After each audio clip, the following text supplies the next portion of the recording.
बहू ने ससुर को बाहर गेट पर खड़े देखा तो अंदर आकर पति से बोली, लगता है बूढ़े को पैसों की जरूरत आ पड़ी है।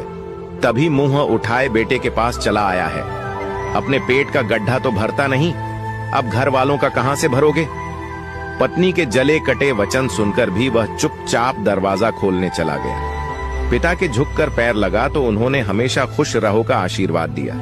पिता उसके साथ भीतर आते हुए बोले, बहुत कमजोर हो गया है, बीमार है क्या? वह बोला, नहीं बापू, मौसम बदल रहा है ना, इसलिए थोड़ा वजन कम हो गया है। फिर उसने कमरे से खटिया निकालकर छोटे से चौक में रख दी। बापू खाट पर बैठकर इधर उधर देखने लगा। फिर बोला, बच्चे स्कूल गए होंगे शायद? वह बोला, नहीं बापू, आज छुट्टी है, बाहर खेल रहे हैं। किवाड़ की ओट में खड़ी बीवी का दिल किया बोलकर बता दे कि कोई छुट्टी वृट्टी नहीं है। फीस न भर पाने के कारण स्कूल वालों ने उन्हें स्कूल से निकाल दिया है, मगर बड़ी मुश्किल से उसने खुद को चुप रखा। इतने में बाहर से आकर दोनों पोते और पोती दादा के गले लग गए। दादा उन्हें प्यार करने लगे। जेब में से मूंगफली की मुट्ठी भरकर दोनों बच्चों को देने लगे। बच्चों के शरीर पर पुराने और टांके लगाए हुए कपड़े देखकर बाप से बेटे की हालत छुपी न रह सकी। बाप पढ़ा लिखा नहीं था, मगर आंखों से दुनिया देखी थी। वह सब समझ रहा था। बहू चाय बना लाई थी। ससुर पहला घूंट भरते ही समझ गया कि ये नेचुरल दूध तो बिल्कुल नहीं है।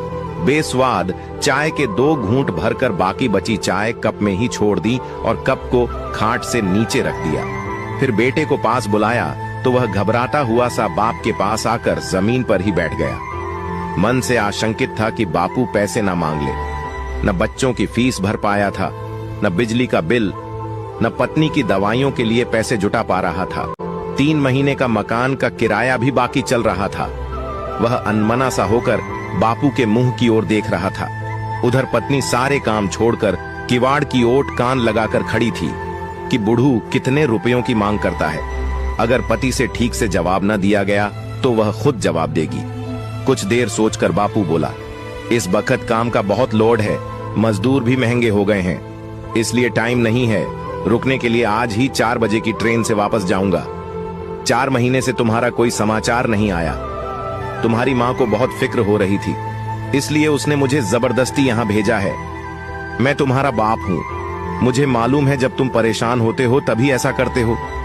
फिर पिता ने कमीज की अंदर वाली जेब से 500 रुपये की 2 गड्डियां निकालकर बेटे की तरफ बढ़ाते हुए कहा, रख लो। चने की फसल अच्छी गई थी, घर में किसी प्रकार की कमी नहीं है, सब मजे में है, मगर तुम बहुत कमजोर लग रहे हो, ढंग से खाया पिया करो।